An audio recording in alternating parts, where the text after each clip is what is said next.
Um salve, minha família! Sejam muito bem-vindos a mais um vídeo aqui do canal Brown Fogo. Eu sou o Daniel Brown e aqui você fica por dentro absolutamente. Esse canal é 100% exclusivo para assuntos, debates, análises, opiniões. Esse é o canal opinativo, principalmente sobre Botafogo. Se inscreva aqui no canal, ative as notificações. Estamos querendo chegar aqui aos 20 mil inscritos. Você vai ativar esse sininho aí, cara, para sempre que eu falar aqui, você ficar ligado. Comente seu nome, a cidade onde você está falando para eu te mandar um salve aqui. Vamos bem rapidinho nessa introdução. Mais um vídeo aqui neste domingo muito agitado. Vamos lá, o Leandro, Adriano e Vicente no Recreio. O Enzo, de Paraíba do Sul, Danilo de Realengo, a Amanda do Espírito Santo, o Robert, da Vila Maiauatá, no Pará, Hamilton de Realengo, Lucas de Volta Redonda, Márcio da Vila da Penha, Vitor de Juiz de Fora, além do Arthur de Itaboraí. Então, dados todos os salves aqui.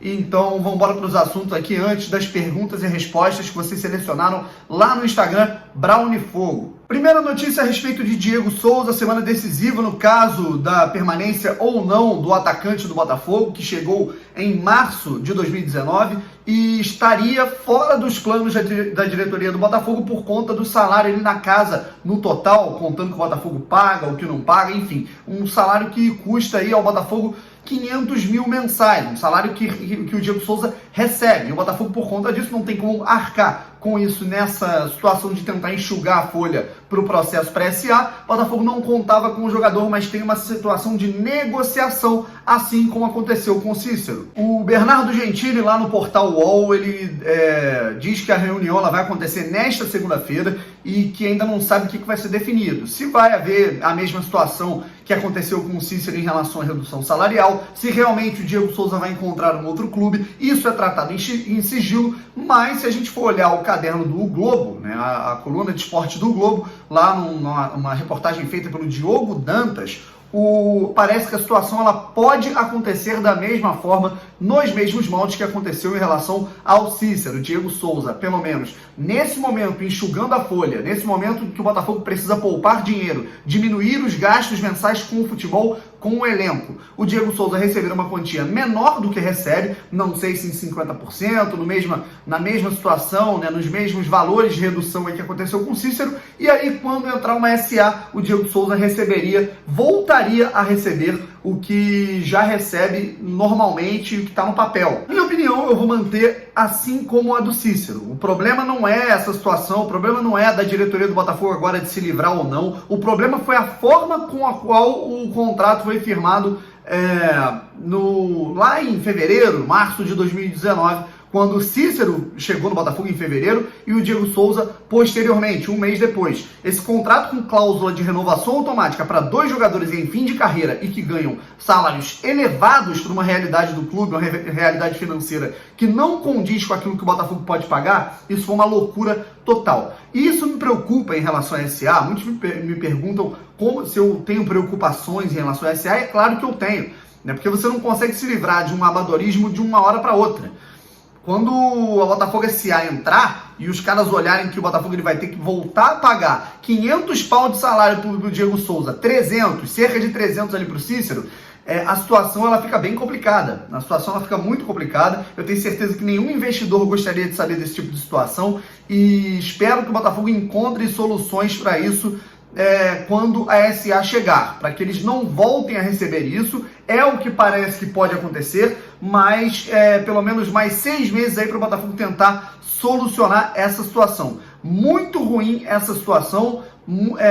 Assim, eu sempre ressalto aqui, parabéns ao gênio que realizou esse contrato de Cícero e Diego Souza. Agora vamos falar mais um pouquinho do Bruno Nazário. O que a gente pode falar desse jogador, que era o reserva imediato, vamos dizer, da meia central do Atlético Paranaense. Ele que originariamente, por ser canhoto, atuava mais pela meia direita, é um meia atacante, mas vinha jogando mais de regista, de armador central mesmo. Quando era solicitado pelo Thiago Nunes, era basicamente um 12º jogador do Atlético Paranaense na temporada passada. O aspecto que eu enxergo como positivo, o Botafogo vai estar contratando um jogador que foi útil, embora muito como é que eu posso dizer, objetivo, não vou dizer objetivo, mas vou falar breve, curto e breve nas suas atuações no ano passado, mas ele tá contratando um jogador que era útil para o time do Thiago Nunes, campeão da Copa do Brasil de 2019. Pro patamar atual do Botafogo financeiro, técnico, administrativo, eu acho um bom negócio, um ótimo negócio por sinal. Se vai dar certo ou não, é outra situação. Inclusive, vocês têm que parar de pensar nessa forma. Quem fala que é uma contratação ruim, essa pessoa é corneteira. Falou que uma contratação é boa, tá passando pano pra diretoria. Gente, são opiniões. O aspecto negativo é a questão física. A gente ressaltou aqui a cirurgia, a artroscopia que o Bruno fez no joelho em setembro, quando ele sofreu uma lesão depois de um jogo contra o Palmeiras, e é a segunda cirurgia que o Bruno passa em questão de um ano, uma temporada. Aí, se você pegar do meio de 2018 para o meio de 2019, foram 2 cirurgias, uma também no joelho no ano retrasado. Então aí você une o útil ao agradável, ou o inútil ao desagradável, se é que essa expressão existe, mas você dá uma olhada nessa situação. O Bruno, ele tem 2 lesões num lugar, né, que é completamente delicado, que é a situação do joelho. A gente sabe como é que são as lesões no joelho, lesões de ligamento. Junto disso, ele vai estar chegando num Botafogo que não tá lá grandes coisas, não tá às mil maravilhas, nunca foi, na verdade, mil maravilhas em termos estruturais, médicos, de fisioterapia. A gente sabe de todas as questões, as polêmicas envolvendo o departamento médico do Botafogo nos últimos anos. Então o Botafogo ele vai ter que se preparar para essa situação com esse jogador. Eu acho que é uma aposta válida, é um jogador com um bom valor de mercado, com potencial para progredir, assim como progrediram, por exemplo, Gabriel e Eric, que tem 24 anos, jovem, passe fixado. Há uma informação aí, o Botafogo contrata o jogador, se ele for bem até o fim do empréstimo, o Botafogo tem uma opção de compra de 1.200.000 euros. Aí, obviamente que hoje em dia é completamente inviável para o Botafogo, mas com o aporte financeiro da SA é uma questão a ser analisada. Só que, como eu falei da última vez, o Botafogo, no último vídeo, o Botafogo vai ter que potencializar esse jogador. O Botafogo ele vai ter que colaborar para que esse jogador seja produtivo em termos físicos, e o próprio jogador também vai ter que mostrar que veio para o Botafogo, e eu acho que ele pode brigar sim por uma vaga como titular na última linha antes do centroavante. Para completar aqui, gente, partimos lá para as perguntas do Brown e Fogo, falando sobre o chileno Ignacio Jara, outro jogador aí para o Botafogo apostar para a camisa 10. O Botafogo está negociando e agora parece que a negociação esquentou de vez. O Botafogo entrou realmente na briga pelo jogador. Chileno, 22 anos, seleção olímpica do Chile. O que a gente pode falar desse atleta? Eu vou pedir para que não aconteça nem o que está acontecendo em relação ao Bruno Nazário, que algumas pessoas estão falando que é perna de pau, que é refugo, e nem que aconteça, por exemplo, o que aconteceu com o Aguirre. Gente, se vocês não viram o jogador jogar, nem critiquem ele falando que ele não é nada demais, e também vou pedir para que vocês não façam hashtag.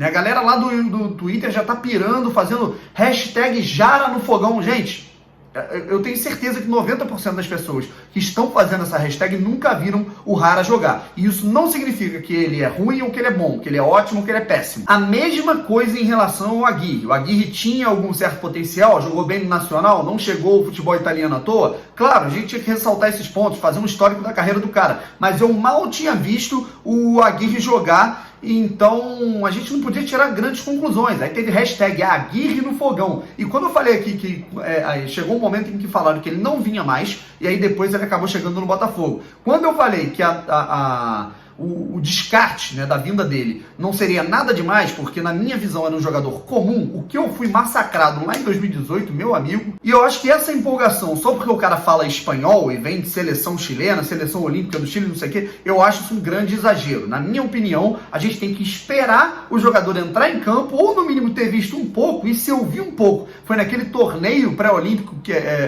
aliás, torneio de Toulon, que eu lembro que eu vi pouquíssimos minutos do jogador na televisão. Então eu prefiro não tecer comentários nem negativos e nem positivos. Eu só vou pedir para ninguém massacrar e ninguém se empolgar muito só porque o cara fala espanhol. Agora chegou o momento de eu fazer aqui um compacto. Vou colocar aqui as imagens lá do Instagram, onde eu respondo todas as perguntas que me fizeram, pelo menos aí umas 10 perguntas mais interessantes aí que me fizeram lá no direct do Instagram Brown e Fogo. Se liga aí. Fala, rapaziada, esse aqui é o meu Instagram Brown e Fogo. Para você que não conhece, só conhece lá o canal no YouTube. Siga aqui essa plataforma. Estamos querendo chegar aqui aos 40.000 seguidores. E agora vamos responder a todas as perguntas que vocês me fizeram aqui. Vamos lá, número 1, não investe adequadamente. Número 2, não acredita no seu próprio potencial. A história do Edmundo, que eu postei o vídeo aí, é simbólica. O Botafogo ele prefere muito mais contratar uma penca de jogador do que produzir. E aí acopla isso à falta de administração e de dinheiro, não tem nada. Pessoal, isso é uma completa utopia, na minha opinião. O Botafogo, se obtiver lucro com venda de Alex Santana, João Paulo, tudo mais, vai ser para pagar salário, pagar dívida. Não tem como o Botafogo ficar brincando nesse momento. Quando vier SA, aí beleza, outra realidade. Eu vou cravar que vai ser um time mais ofensivo, mas vai ser um time mais leve, isso não tenha dúvida. O Botafogo está montando um time mais jovem e leve, num ritmo mais intenso. Se vai ser ofensivo ou defensivo, vai depender do planejamento do Valentim, que a gente vai saber na pré-temporada através dos treinos. Simples, irmão, porque ele tem contrato agora até o fim de 2020, portanto não tem como você se livrar, sair, mandar um jogador embora, um cara que tem contrato com o clube. Simples, ou empresta ou vende, ninguém vai querer comprar e emprestar, a Chapecoense devolveu. No meu time, na minha ideia de jogo, muito provavelmente sim seria titular, mas dentro de um time do Valentim que deve jogar mais na força, mais na velocidade, reativando, muito provavelmente o Bochecha não vai ser titular de cara, a não ser que ele mude algumas questões características. Se você analisar os jogadores, tem algumas diferenças. A zaga é um pouco mais leve, antes era Carlos e Rabelo, agora deve ser Marcelo, dependendo do Canu. O lateral esquerdo é um pouco mais ofensivo, o lateral direito também, então o time é mais leve, mas em termos de característica pode ser. Primeiro de tudo, desgaste. O clube está mal há muito tempo. Segundo, desilusão. A torcida do Botafogo ela não acredita, enquanto esses caras aí que comandam o clube há muito tempo continuarem, que algo vai mudar. Terceiro, falta de comunicação. O Botafogo está divulgando mal o seu plano de sócio, na minha opinião.